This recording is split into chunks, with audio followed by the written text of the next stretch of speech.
don't know me, my name is Ronnie. I am a donor egg mom in waiting. And what that just means is when I was trying to conceive, the doctor told me that the best chance for me to have a baby was through donor conception or donor eggs, or donor embryos. So we chose the route of doing donor eggs. And I had I did three transfers.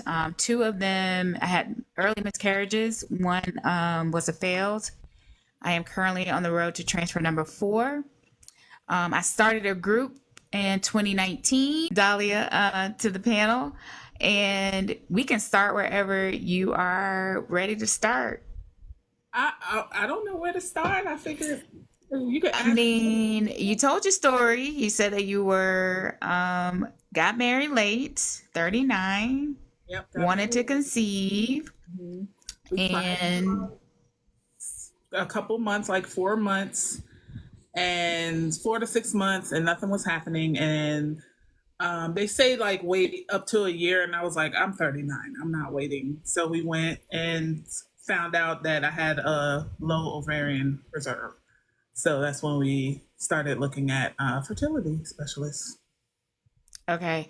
Now, originally, were you wanting to try with your own eggs, or how did that start when you went to fertility clinics? Yeah, I knew because I was older, and then after getting the blood test, it was like your HSG. It was like, okay, well, you know, there's a limited chance of that. It just so happened that I met up with one of my hometown friends and someone I grew up with, and she used donor eggs, and she was telling me about her story. And after hearing her story, I was like, oh, didn't realize that was a real option for me. Because I was thinking, okay, we'll try with my eggs, and then possibly foster to adopt. We're talking about that as well. I didn't even think like donor eggs were on the table for me because I thought it was too expensive. Okay, so your doctor didn't actually mention donor eggs originally. Um, not the not well the fertility specialist. Okay, so there were two that there were three places I went. The first place did not mention donor eggs because they were so focused on my weight and saying, "Oh, you have to get down to a certain weight." So I left there to lose some weight. I lost like 20 pounds. And they were like, oh, no, we're expecting you to lose like 60, 70. And I'm like, that's not what you told me a couple months ago. So I left there because I didn't like the nurse I was dealing with because she was trying to push this like weight loss plan on me. Then I went to another. I didn't realize like I was carrying trauma from that first experience with the fertility specialist. And when I went to the second one, I ended up breaking down in our session because she was so like nice. It was a black woman. She was so nice, so sweet and understanding. And I was just like, I know my weight is a problem. She's like, no, like we'll figure out that part. She just was very welcoming. I broke down and she was like, okay, this is what we're going to start. She was awesome. And, but so we went to her, and then I think after that was when I lost my job.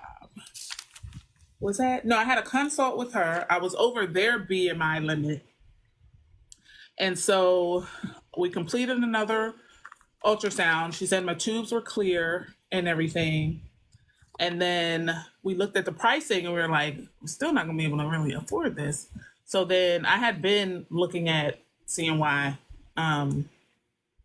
for a while. So I did a consult with them.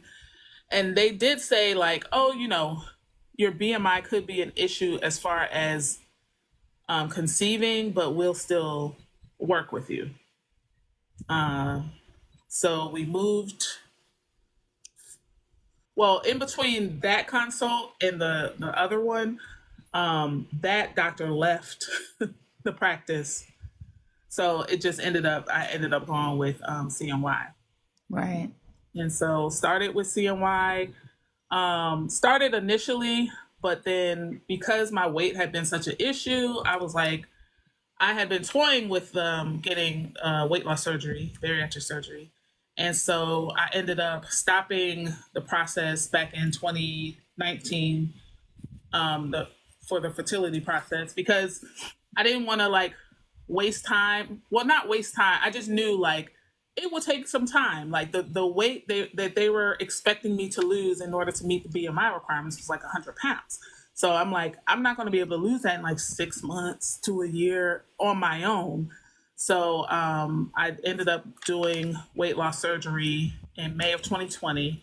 And then my doctor, okay, because usually you're supposed to wait about 18 months.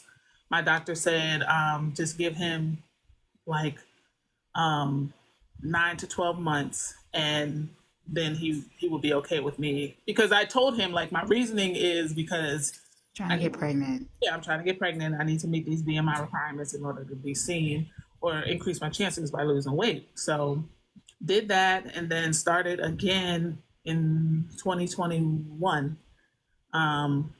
We had, and then there were, the second thing was that we had one donor. Our first donor was frozen eggs. We fertilized those. So we did a round where we fertilized donor eggs and we tried to get my eggs. But I got no eggs from my retrieval, my first retrieval. And I said to myself, I was only going to do one retrieval. And what was your reasoning for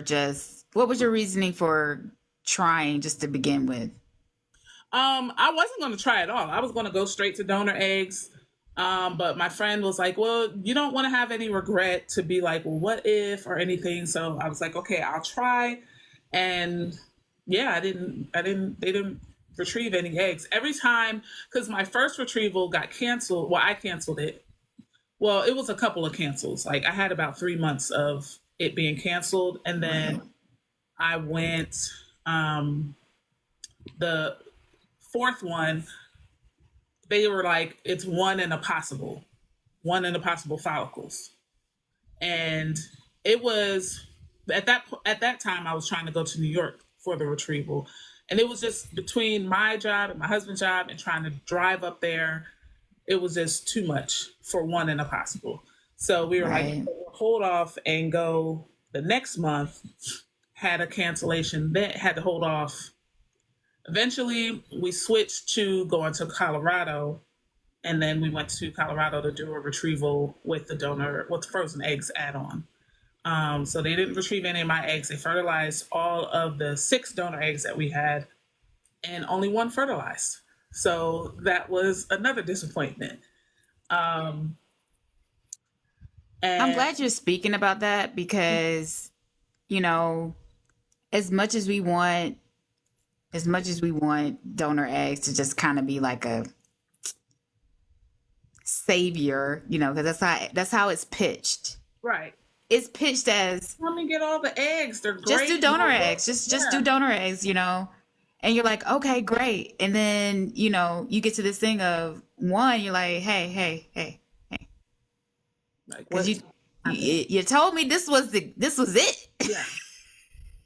And I bought extra for that reason, to get more fertilized, make more embryos, and they were like, oh, only, they give you updates kind of daily, and it was like by the end, it was like the 5th day, it was like, okay, you have one, and I'm like, I'm sorry, what does that mean? So was it a good grade? It wasn't like a top grade. Okay. It wasn't a top grade. So we kind of went back to the drawing board because of only one being fertilized. They said that they would give us a discount if we chose another donor. So I had to go in and choose another donor. And this time we did fresh donors. So we pretty much paid again. We paid for the frozen eggs. We got a little bit, very small discount on the fresh eggs. So we chose 3 other donors, and you get on the wait list. With CNY, they make you choose 3.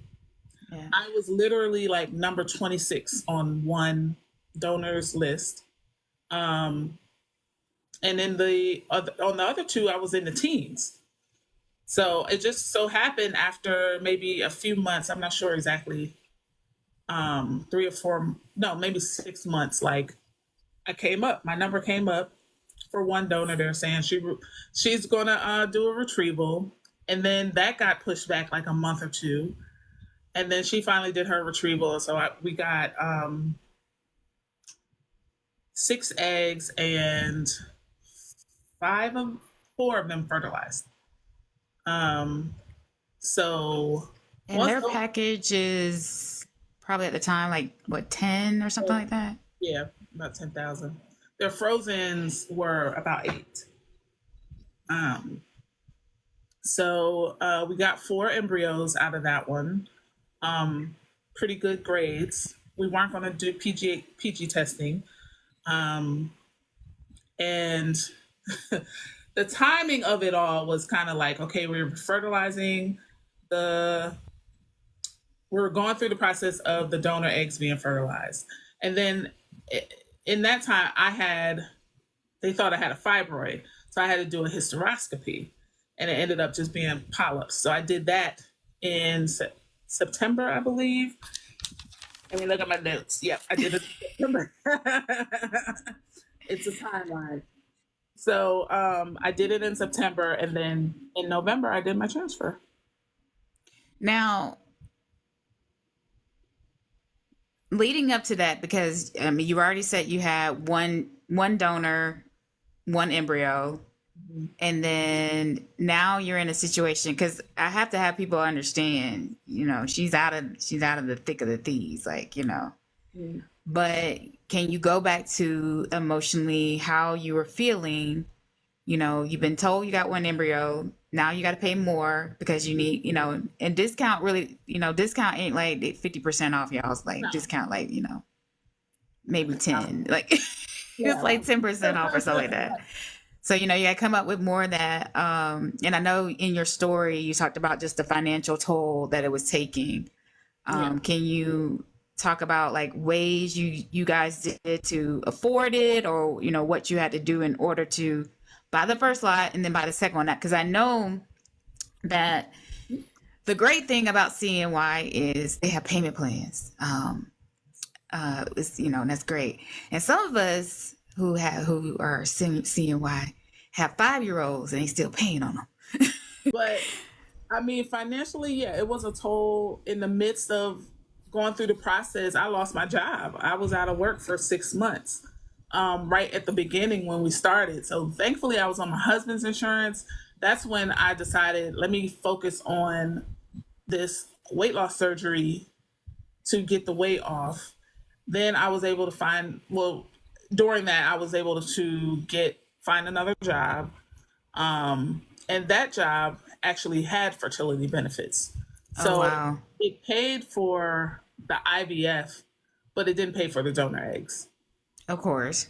So, of course. So that was a blessing. It paid some for the meds as well. But that first round where I was doing the retrieval meds, luckily, at first, when I got my medicine, like my med bill, for the retrieval meds, it was $4,000. And I was like, all right, so how are we going to pay for this? Right. I wasn't working, and yeah, but thankfully, I mean, just things just aligned in a way that was only God. And I was able to get the majority, especially the most expensive meds, I was able to get donated. Somebody had finished their cycle and had a bunch of meds and sent them to me. I do like that about CNY, because no other clinic really has that type of package where Yeah. you can cycle and then do donor add-on.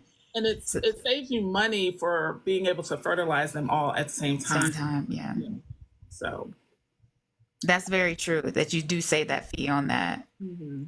Now, you your said weight loss money. surgery and what you did, let's talk about that. Because I know you said you wanted to do that. How was it? Because how long did you wait post surgery to actually transfer? I I was I had my surgery May of 2020 and I transferred in November of 21, which actually ended up being longer, the 18 months that they want you to wait, but I had it was only because my cycles kept getting pushed back because I had cysts. So like one month I would have a cyst on the left ovary, the next month it was on the right, and then the third month it was on both. So I just kept getting delayed, and I was just like, is this going to happen? Right. And then I had to do the hysteroscopy. So I wanted to do that like right before I did the transfer. Um, so that ended up working out, but thankfully I didn't have a fibroid, but apparently it wasn't inside, it's like in the muscle. Right. So discrepancy about that. So they're like, if you wanted to try again, you would still need to have the one in the muscle removed. So it's a lot. It's a lot that we go through. Now, how did your weight loss surgery let's backtrack a little bit. Okay, so you are now gearing up for transfer, and talk about the emotions, because we got one embryo. How many in the second cycle did you get? You got four? I got 4. Mm-hmm. You got four. Okay, so I'm assuming you used the second. Yeah, we used the second because we had two donors. The first donor was not black. The first donor was not black, and the second donor was. So because we had a black donor and we had more, we ended up going with the second donor. Okay.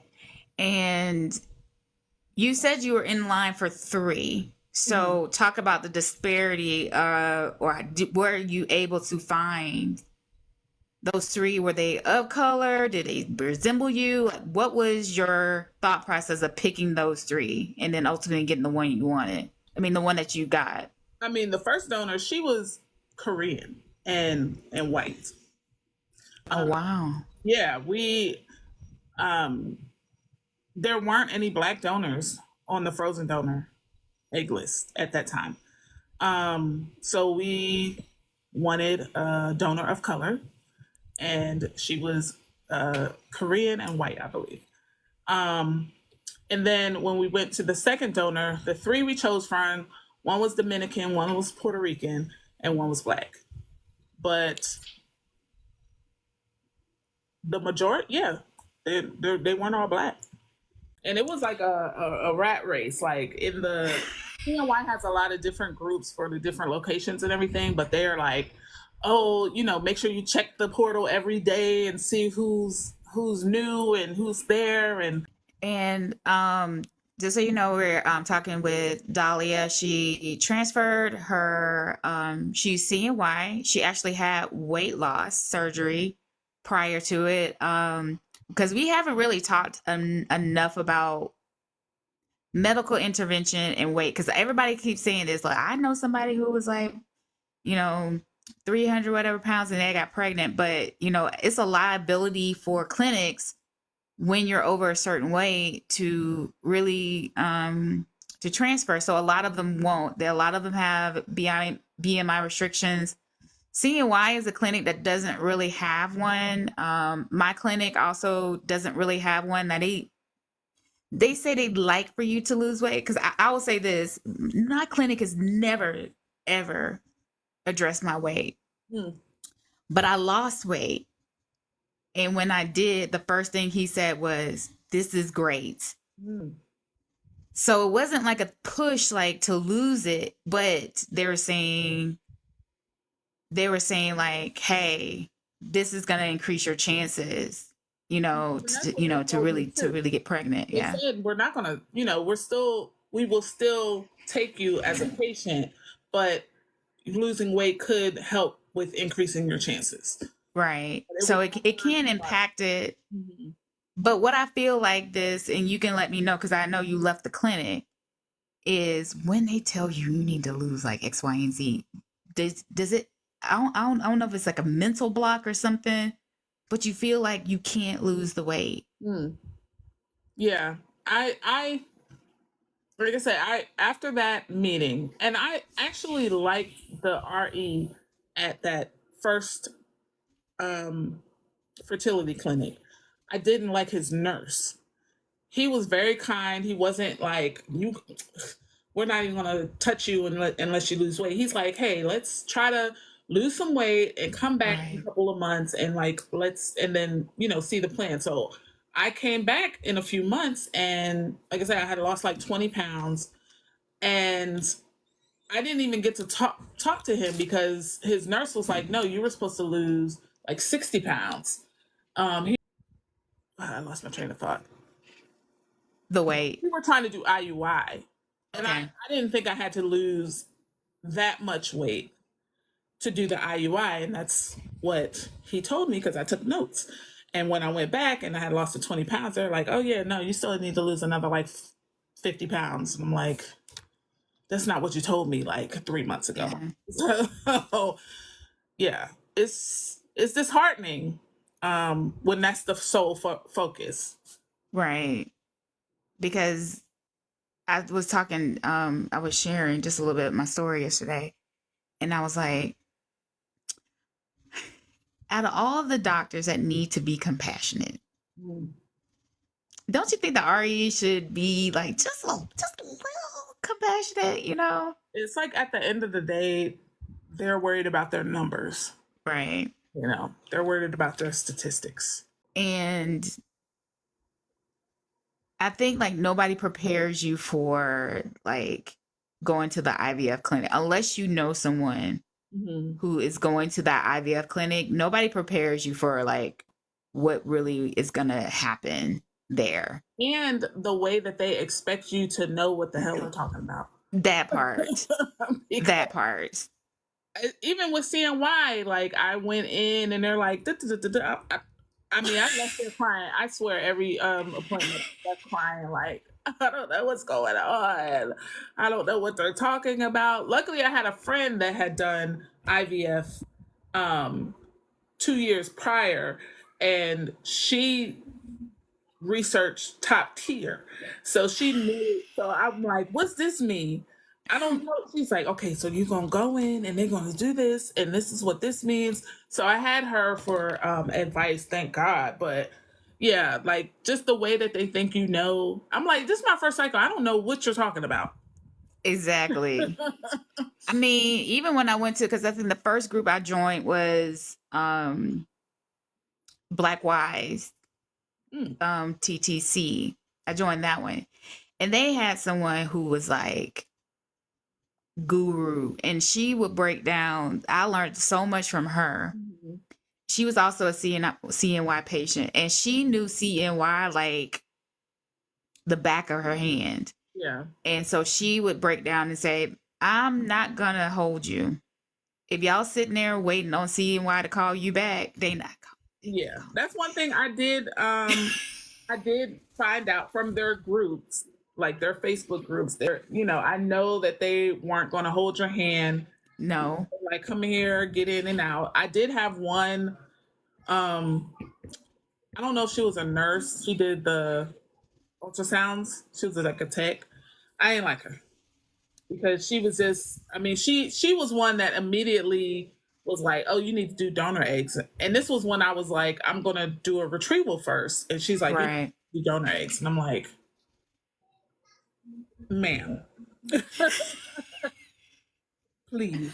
What are you talking about? Yeah, like, I don't like to be pressured into nothing, and she was on one. But when I got more confident with like what they were talking about, I right. know my own, and knowing the terms and technology, everything that they were talking about, I felt more comfortable to be like more confrontational with her. Like, chill, relax.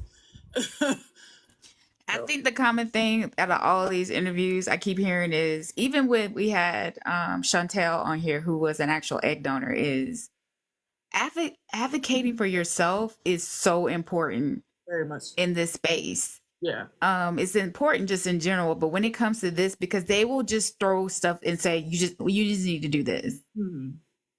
and you're like, I need a minute to kind of think about this. So find your village, as Sherry has said, find your tribe Yeah. who is going to say, no, you don't have to do that. You can ask about X, Y, and Z protocol. You can ask about this. Until you're ready. Right. And just pause until you're ready.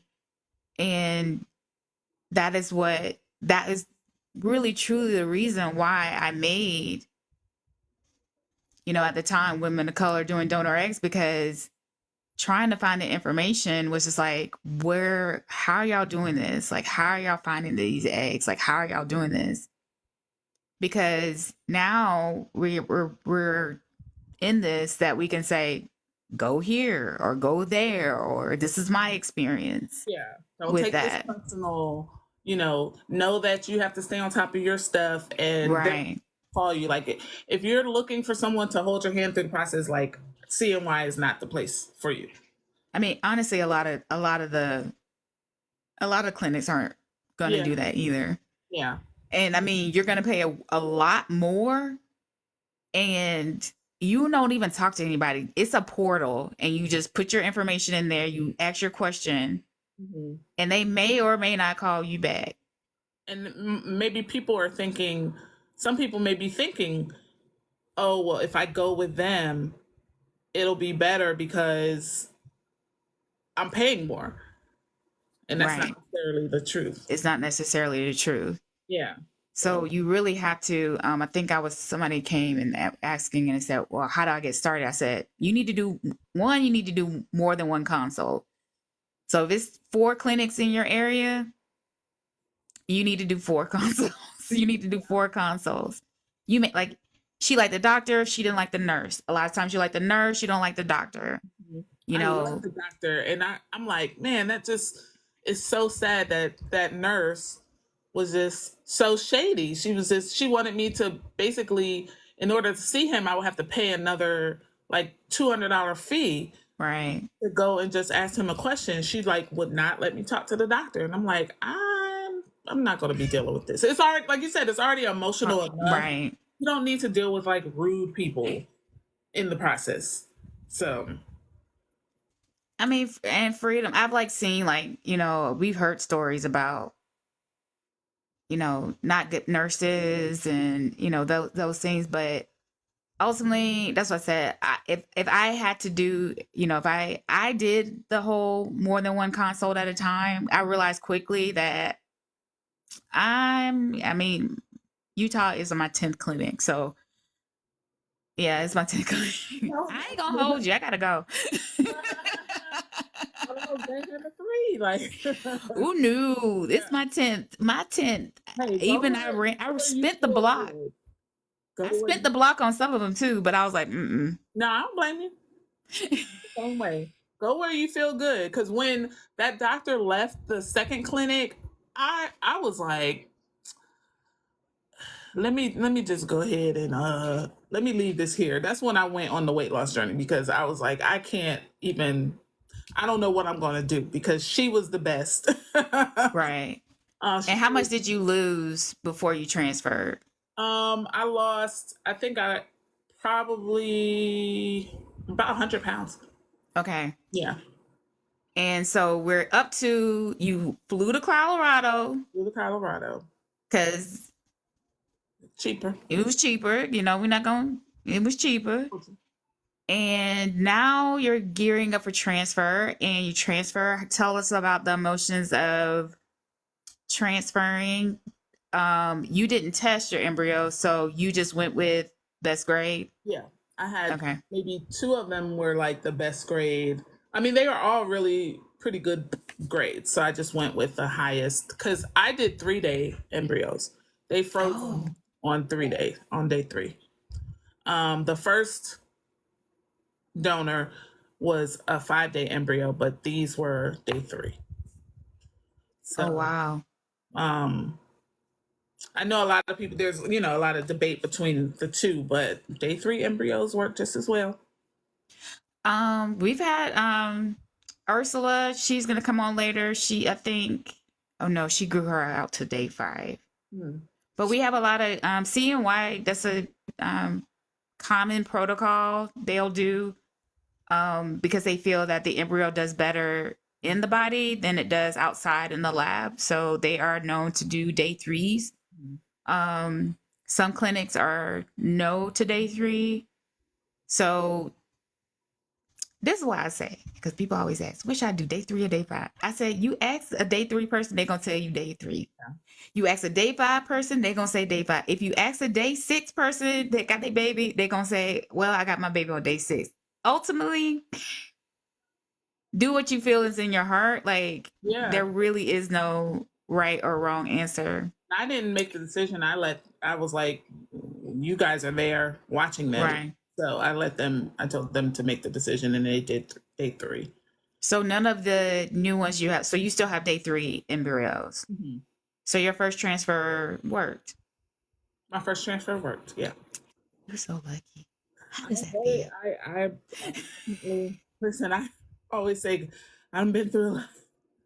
So maybe this was like my blessing from all of the challenges I've had previously. So I'll take it.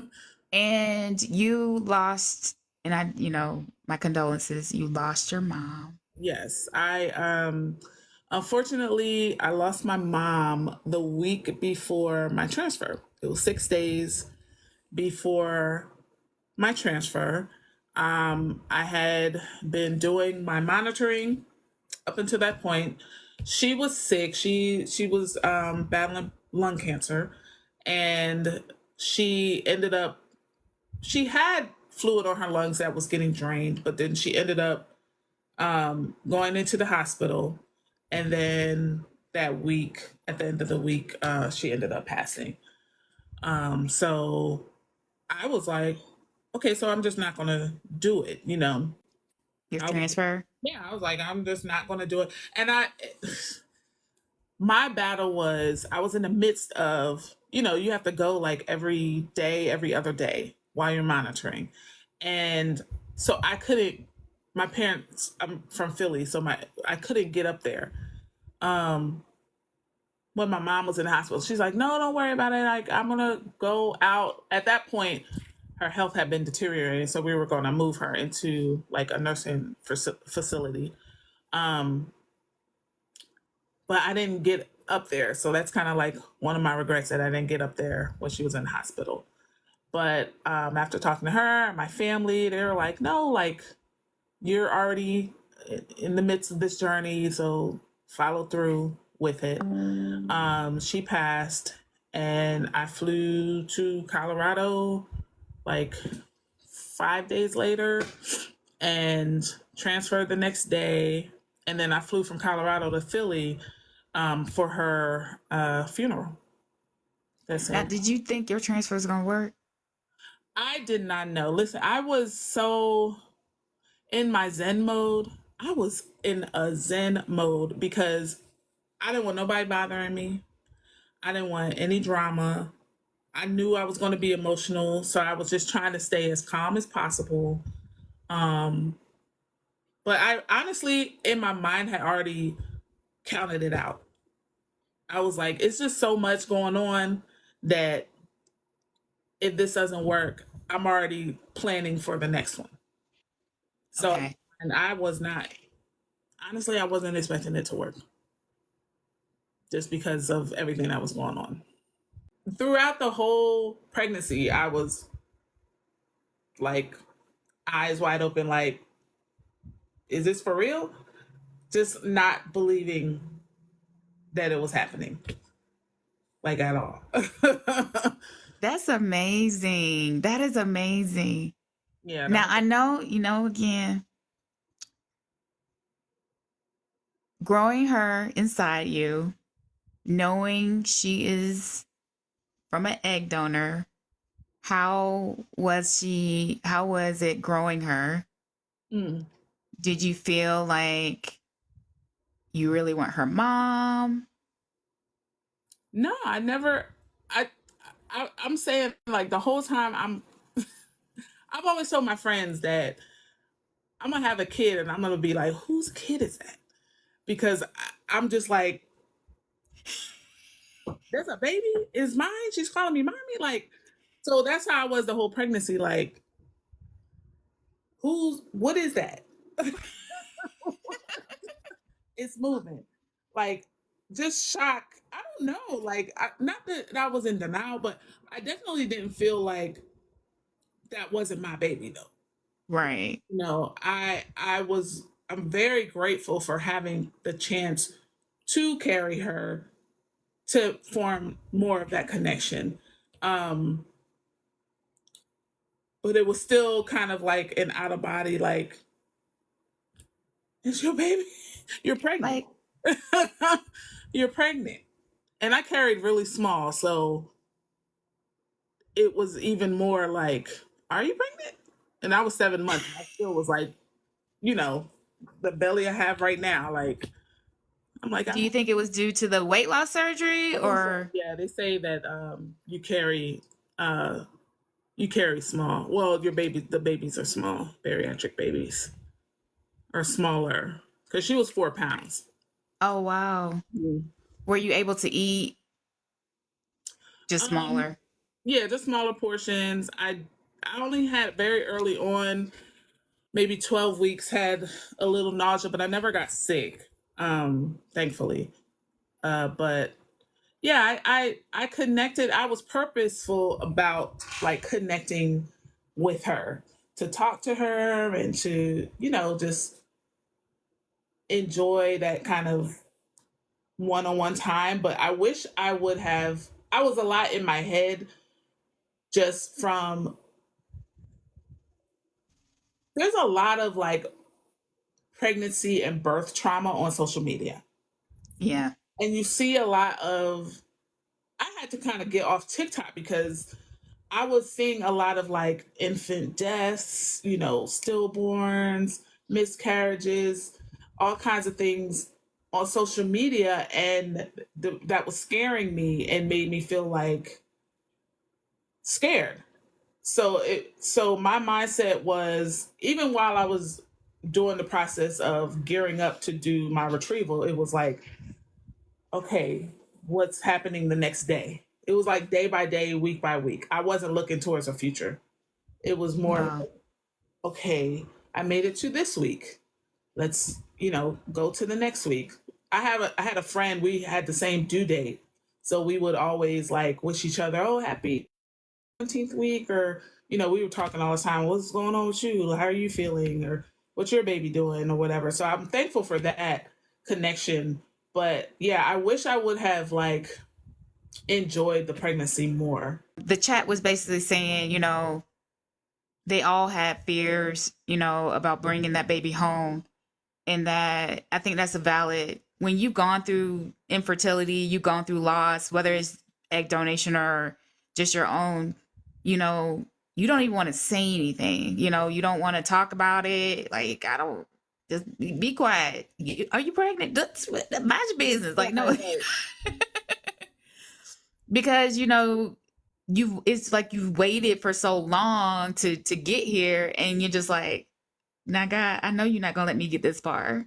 Right. Like, please let me finish the process. Yeah. And then not only that, once you have the baby, I went into a whole other overdrive of anxiety. My PPD was, Oh, oh my, really? yeah, it was very severe. The first like 6 to 8 weeks, I wasn't sleeping. I was constantly checking to make, because she was so small. Thankfully, she didn't have to go into the NICU because she was breathing and everything. Um, but I was terrified. I was terrified when she was home. And I just had this fear, this overwhelming fear. And I could not shake it for like 6 to 8 weeks. And it kind of leveled out. I got one of those owlet, as a gift, one of those owlet socks. And that gave me a little comfort to like rest for like an hour or so, in between feedings. Now so maybe because she was smaller, maybe some of that. I don't know. I mean, her being small, but just me just being super anxious and super paranoid and just having this like fear over me. That was it was there when I was pregnant throughout my pregnancy, but it really kicked in after she was born. It really kicked in. Oh, And that wow. was a surprise to me because I'm very like, I'm very on top of my like mental health and everything. I'm in therapy, and that was like one of the scariest things for me um, after she was born. So, and I still struggle with that. I still struggle with that fear, and I have to like switch my mind to think positive and know that she's okay, pray over her. Um, but that's very real. Someone asked me in DM, they said that, so I'll let you answer it. But the question was, is the bond different? And I know you don't know anything different, but baby Rain, well, not baby Rain, she's taller now. But someone asked me, said, is the bond and the connection, and I know we got some egg donor moms in the chat, so y'all can answer too. Is it less? Is it different? Do you feel, is the connection not the same? I wouldn't know any different, but I don't feel any. That's my kid. Like I don't feel any that I'm her mom. And when your baby looks at you and they like as their mom and you're the only one that can comfort them, you're the only one that they want. And then they start talking and calling you mama. I mean, there's no greater like love. I've never experienced it in my life. I'm about to cry. Like I I don't even think about that on a daily basis. I don't even think about that. My thoughts right now is like, how she's 2 and she's running us ragged. How are we gonna survive the next day? And I told my husband this when we were dating. I had a dream, and it was of a tall, brown skinned girl walking from like our living room to the kitchen who looked just like my husband. And it was just a dream that I had. And I remember telling him that when we were dating. And now she's here. she's and I remember specifically like the girl was tall and skinny and she looked just like him. Wow. And like she's here. But I think about like what if she looked like the donor? I don't know if I would have a different connection. Um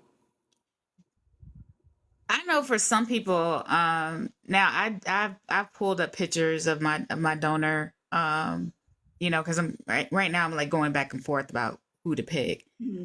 But do you? I know some people, they don't even look at pictures of their donor anymore. Do you see any resemblance of your donor, or you just see your husband most of the time? I think she has, they both have bigger eyes, but I think she has the donor's eye shape and she has her dimples. She has double dimples. I mean, if you're gonna take something, that's something good to take. You know what I'm saying? So she gets, and I mean, you got some little ones too. So them are your dimples. right. And it's funny because both of my sisters have dimples, and two of my nieces have dimples as well. And I'm like, I didn't get I mean, they have the deep cheek, deep ones. Yeah. I mean, if you're gonna get something, get the dimples. You know what I'm saying? But other than that, because I have like compared their childhood photos, but I think it's mostly just the dimples. But I mean, she got her daddy eyebrows. Like Keisha said, show her the chewing video. They chew the same way. Like, I mean, it's insane. I guess because in my family, I haven't, like, I look like both of my parents. So right. I've never had this close of a connection. Like, when you see people, you're like, man, you look just like your mama, or you look just like your daddy.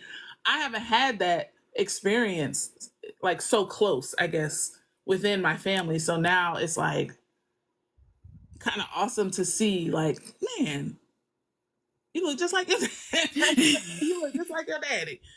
But I have had one lady say, "Oh, she must look just like her daddy to me." Right. And I was like, "That's a weird thing to say." I mean, that's what I try to tell people, because some people get triggered by that. Yeah. Like innately, like, oh, they must know. And I'm like, no, they don't know. They would say that even if she can't, she was your own eggs and she didn't favor you. Yeah. They would just say, oh, she must look like her dad. Yeah. But I don't know why people do that, because either way, they're not guaranteed to look like you, at all. So, and I really hate when people say that, because it's like, what do you get out of saying this? Like, this is not my child. Right. I promise you, the daycare bill, the diaper bill, all of it comes to me. So even if she not, I'm paying for it. And the only thing that I think about that may be something, I guess, to point out if she gets older is if she's not tall. Because if she has two parents that are 6 feet, people will be like, well, how are you 5'3"? If she's not tall. Is everybody in your family tall? On my side, yeah. On your side? Well, not as tall as me, but they're 5'9" and up. Okay. Yeah. What about her daddy's side? She got two sides now. My mom is short. My mom was like 5'6", so yeah. I mean, it's not guaranteed they're gonna be tall either. I mean, she could go back all the way back to somebody down here, because I tell everybody, if y'all see my family tree, they do. I am the lightest. Oh, wow. I am the lightest. Okay. Everybody is chocolate, and then it's like about a handful of us, and I mean a hand. Yeah. On my mom's side and my dad's side, that are this fair in color. And so I think Erica's husband said melanin comes in all different shades, whatever it's going to be, so height, we can't guarantee any of this. Genetics are just going to be funny. Yeah. But she just have a tall mama. I mean, regardless if she's tall or not, I'm going to be tall. And if you got something to say, come talk to her mama. Right. Come see me. Come see me. Mama. Yeah.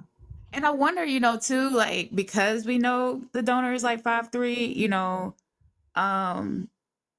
I'd be surprised to see, where she ends up on the chart. If she does end up being, she's above average, definitely, but she is. Yeah, but I see people already like, oh, she's gonna be so tall. She's gonna be so tall, and I don't want her to have a complex about not being tall. You know what I mean? So right, definitely be talking with her about a lot of different things. That's the next thing I was gonna ask. Now everybody previously has basically said they're gonna share. And I don't judge any, because again, her bills don't come to me. So are you going to talk to her about where she came from? Yeah, we're definitely going to talk to her. And why do you feel like that's important? I want her to know, like, I want her to know our story, her story, and if she chooses to find, extended family in the future, I want her to know, like, I would hate for her to, I'm in another group with people that are parents using donors. So it's like sperm and egg donors, and the kids that were conceived from donors, and just hearing a lot about stories about them finding out, like, when they're in their 30s or 40s. Who was that recently that just found out? Kerry Washington, was that her? Yeah. Recently just found out. I don't want that. Right. That for her. So I plan on, the way I'm open up. Sometimes I tell people, oh yeah, I use donor eggs. It's like, like you say your outfit, oh, I got them on sale. Sometimes I just can't I'm not a good liar either, and I don't want to keep secrets. So Well, this is the way I look at it for you, because you had a friend who opened up to you about it because you didn't even know it was an option. yeah, And as much as we are, absorbed in the community and we know about it, there's still somebody out there who doesn't know yeah, that this exists, mhm, that this is an option, because your doctor didn't initially recommend it to you.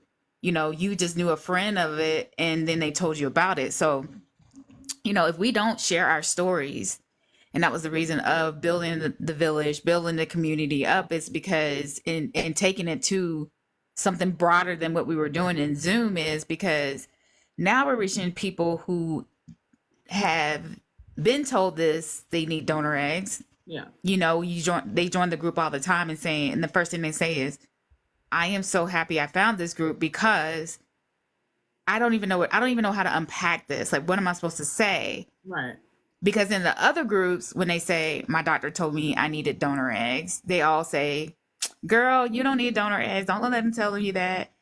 And we're happy for you. We are absolutely ecstatic for you that it worked out for you. But what about that woman it doesn't work out for? hmm, Where is she supposed to go? yeah. What is she supposed to do? What is she supposed to do? And now she's sitting here because, you done told her your auntie got pregnant at 50. Right. You done told her your grandma had kids in her 60s. Mhm. And so now she's sitting here thinking, I just need to wait. Yeah. And that's one thing I appreciate about your group is that, like, you don't, not saying that like you're rude or anything like that. It's just that we're realistic.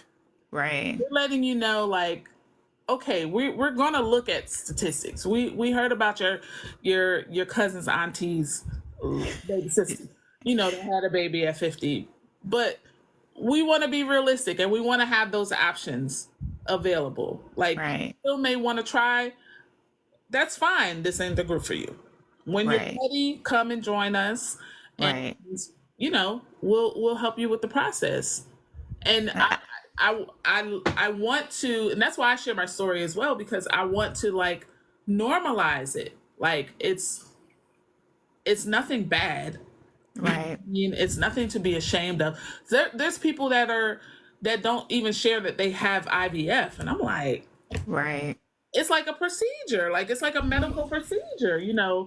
I don't see what there is to be ashamed, but there's also, I think that's from just not having enough knowledge, not Right. being exposed to more people that are comfortable sharing that kind of information as well.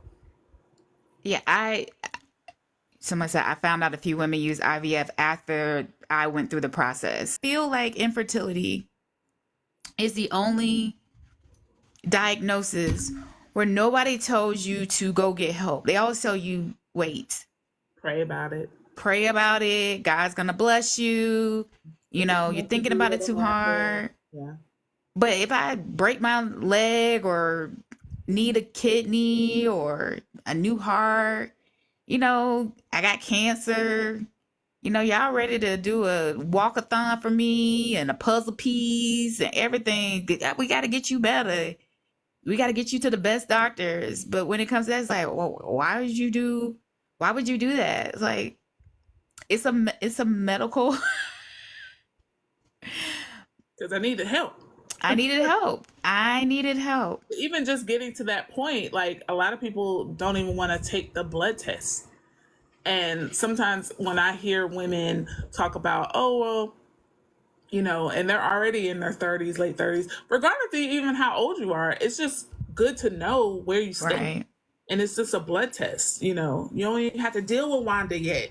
You just to get the blood test. Lord, don't talk about Wanda. Wanda, Lord. Don't break her up.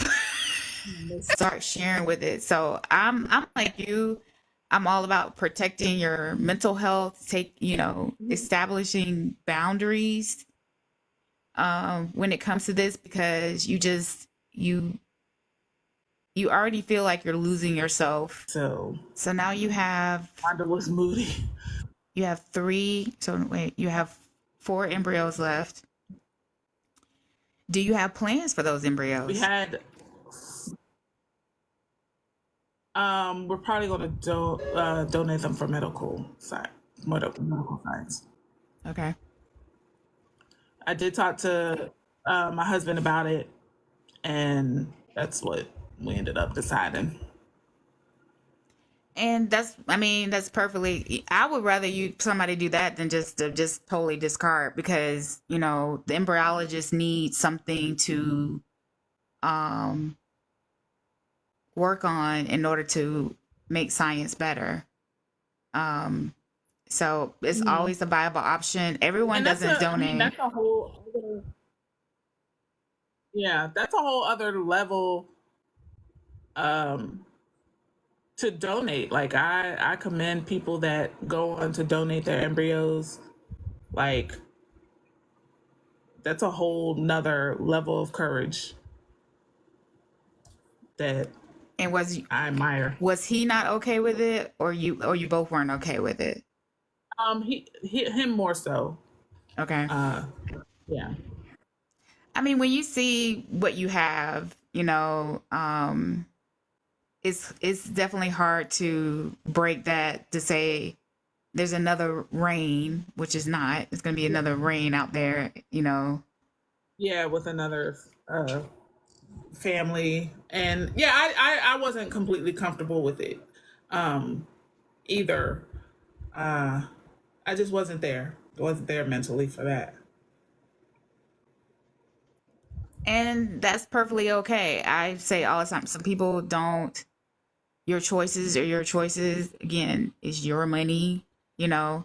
So I don't bash anybody for not doing it. I think I've even recently said that if I don't choose not to use my first donor's embryos, I don't think I'm donating them either, Mhm.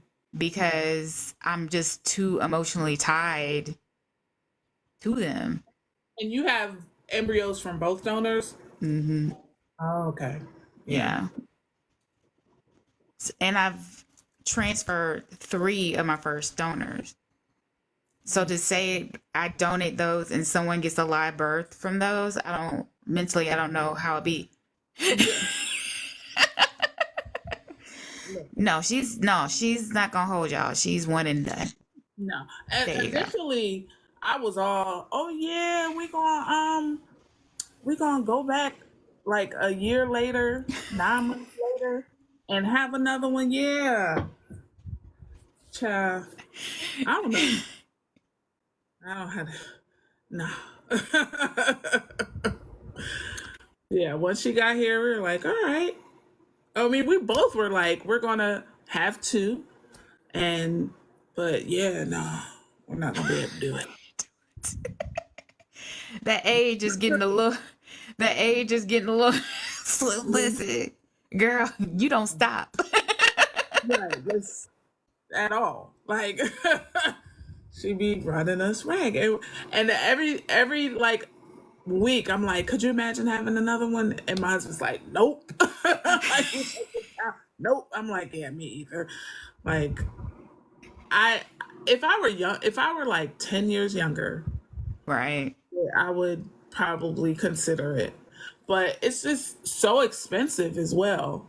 Yeah. Not even just the uh energy, you know, but it's expensive. And it's like, do we want to have more children and kind of live at a lower level, or do we want to Right.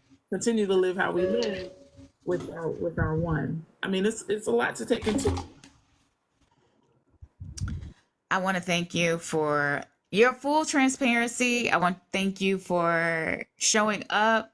If y'all have not seen her content, she is 6 feet of fashion. You can follow her on Instagram. When I tell you, she is fabulous. She is fabulous. She has a great I fell page. off so much. It's okay. It's still there. The content is still there.